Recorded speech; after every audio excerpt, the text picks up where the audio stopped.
ಅಖಂಡ ಶ್ರೀನಿವಾಸ ಮೂರ್ತಿ ಮತ್ತೆ ಗರ್ ವಾಪಸಿ. ಕೆಲ ಹೊತ್ತಿನಲ್ಲೇ ಅಖಂಡ ಶ್ರೀನಿವಾಸ ಮೂರ್ತಿ ಜೆಡಿಎಸ್ಗೆ ಸೇರ್ಪಡೆಯಾಗಲಿದ್ದಾರೆ. ಎಚ್.ಡಿ. ಕುಮಾರಸ್ವಾಮಿ ಸಮ್ಮುಖದಲ್ಲಿ ಕಾರ್ಯಕ್ರಮ ಹಮ್ಮಿಕೊಳ್ಳಲಾಗಿದೆ. ಬೃಹತ್ ಸಮಾವೇಶ ಮೂಲಕ ಮರಳಿ ಗೂಡಿಗೆ ಅಖಂಡ ಬಂದಿದ್ದಾರೆ. ಕೆಲವೇ ಹೊತ್ತಿನಲ್ಲಿ ಅಖಂಡ ಶ್ರೀನಿವಾಸ ಮೂರ್ತಿ ಜೆಡಿಎಸ್ಗೆ ಸೇರ್ಪಡೆಯಾಗಲಿದ್ದಾರೆ. ಎಚ್.ಡಿ. ಕುಮಾರಸ್ವಾಮಿ ಸಮ್ಮುಖದಲ್ಲಿ ಕಾರ್ಯಕ್ರಮ ಹಮ್ಮಿಕೊಳ್ಳಲಾಗಿದೆ. ಬೃಹತ್ ಸಮಾವೇಶ ಮೂಲಕ ಮರಳಿ ಗೂಡಿಗೆ ಅಖಂಡ ಅವರು ಈಗ ಬರ್ತಾ ಇರುವಂತದ್ದು. ಜೆಡಿಎಸ್ ಪಾಳ್ಯದಲ್ಲಿ ಹೊಸ ರಾಜಕೀಯ ಇನ್ನಿಂಗ್ಸ್ ಶುರುವಾಗುತ್ತಾ? ಹಾಗಾದ್ರೆ ಅಖಂಡ ಸೇರ್ಪಡೆಯಿಂದ ಜೆಡಿಎಸ್ಗೆ ಮತ್ತಷ್ಟು ಬಲ ಬರುತ್ತಾ ಅಂತ ಪ್ರಶ್ನೆಗಳು ಮೂಡ್ತಾ ಇದೆ. ಹಾಗಾದ್ರೆ ಪುಲಕೇಶಿ ನಗರದ ರಾಜಕೀಯ ಲೆಕ್ಕಾಚಾರವೇನು ತಲೆ ಕೆಳಗಾಗುತ್ತಾ ಅಂತ ಪ್ರಶ್ನೆಗಳು ಹುಟ್ಕೊಳ್ತಾ ಇರುವಂತದ್ದು. ಅಖಂಡ ಶ್ರೀನಿವಾಸ ಮೂರ್ತಿ ಮತ್ತೆ ಜೆಡಿಎಸ್ಗೆ ಸೇರ್ಪಡೆ ಆಗ್ತಾ ಇರುವಂತದ್ದು.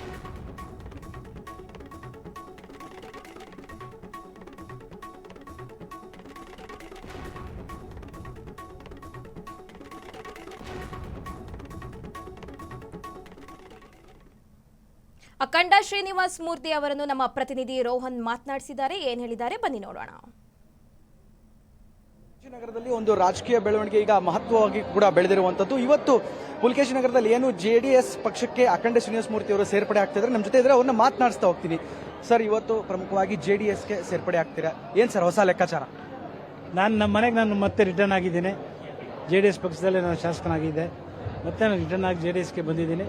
ನಮ್ಮ ಪುಲಕೇಶಿ ವಿಧಾನಸಭಾ ಕ್ಷೇತ್ರದಲ್ಲಿ ನಮ್ಮ ಜಿ.ಬಿ. ಅಧ್ಯಕ್ಷ ರಮೇಶ್ ಗೌಡರ ನೇತೃತ್ವದಲ್ಲಿ, ಕುಮಾರಣ್ಣವರ ನೇತೃತ್ವದಲ್ಲಿ, ದೇವೇಗೌಡರ ಸಾಹೇಬರ ನೇತೃತ್ವದಲ್ಲಿ ಹಾಗೂ ನಮ್ಮ ಪಕ್ಷದ ಕಾರ್ಯಕರ್ತರು ಎಲ್ಲರ ನೇತೃತ್ವದಲ್ಲಿ ಇವತ್ತು ಜೆಡಿಎಸ್ ಪಕ್ಷವನ್ನು ಸೇರ್ತಾ ಇದ್ದೀವಿ.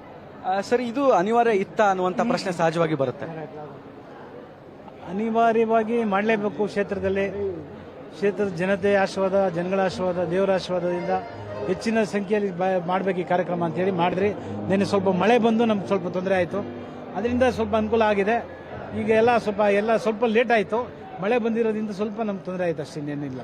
ಸರ್, ಕಾಂಗ್ರೆಸ್ನ ಭದ್ರಕೋಟೆ ಈ ನಗರ ಈಗ ಜೆಡಿಎಸ್ ಸೇರ್ಪಡೆಯಿಂದ ಮುಂದಿನ ಸವಾಲುಗಳು ಮತ್ತೇನು? 2013 ನಮ್ಮ ಜೆಡಿಎಸ್ ಇಂದಾನೆ ಗೆದ್ದಿದ್ದು. ಇಲ್ಲಿ ಕಾಂಗ್ರೆಸ್ ಭದ್ರಕೋಟೆ ಅನ್ನಲ್ಲ. ಇದು ನಮ್ಮ ವೈಯಕ್ತಿಕವಾಗಿ ಇದ್ದಂಥ ಮತಗಳು, ನಮ್ಮ ಶಕ್ತಿ ಮೇಲೆ ನಾವು ಗೆದ್ಕೊಂಡು ಬರ್ತಾ ಇದ್ದಂಥ ಮತಗಳು. ಈಗ ಜೆಡಿಎಸ್ ಮತ ಖಂಡಿತ ಆಗುತ್ತೆ. ಸರ್, ಕುಮಾರಸ್ವಾಮಿ ಅವರ ನೇತೃತ್ವದಲ್ಲಿ ಮುಂದಿನ ದಿನಗಳಲ್ಲಿ ಅಭಿವೃದ್ಧಿ ಯಾವ ರೀತಿ ತಗೊಳ್ತಾರೆ? ನಮ್ಮ ಕುಮಾರಣ್ಣವ್ರು ಮುಂದಿನ ಮುಖ್ಯಮಂತ್ರಿಗಳಾಗಬೇಕು.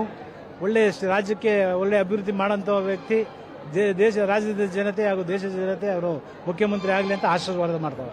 ಕೊನೆಯದಾಗಿ ಈ ಕ್ಷೇತ್ರದ ಜನತೆಗೆ ಏನು ಹೇಳ್ತಾರೆ? ನಮ್ಮ ಪುಲಕೇಶಿನ ವಿಧಾನಸಭಾ ಕ್ಷೇತ್ರದ ಜನತೆಗೆ ನಾನು ಎಲ್ಲರಿಗೂ ಮನವಿ ಮಾಡ್ತೀನಿ. ನಮ್ಮ ಜೆಡಿಎಸ್ ಪಕ್ಷಕ್ಕೆ ತಾವೆಲ್ಲ ಸಹಕರಿಸಬೇಕು. ನಿಂತು ಮತಗಳು ಹಾಕಿ ಮುಂದಿನ MLA ಜೆಡಿಎಸ್ MLA ಆಗಬೇಕು ಅಂತ ಈ ಕ್ಷೇತ್ರದಿಂದ ಅಭ್ಯರ್ಥಿಯಾಗಿ ಬಂದು ಮಾಡೋಂಥ ವ್ಯವಸ್ಥೆ ಮಾಡಬೇಕಂತ. ಇದಿಷ್ಟು ಅಖಂಡ ಶ್ರೀನಿವಾಸ ಮೂರ್ತಿ ಆಗಿರೋ ಮಾತಾಗಿರುವಂಥದ್ದು. ಕ್ಯಾಮರಾ ಪರ್ಸನ್ ವೆಂಕಟೇಶ್ ಜೊತೆ ರೋಹನ್ ಹಿರೇಮಠ್, ಫ್ರೆಂಡ್ ಟಿವಿ, ಬೆಂಗಳೂರು. ಪುಲಕೇಶಿ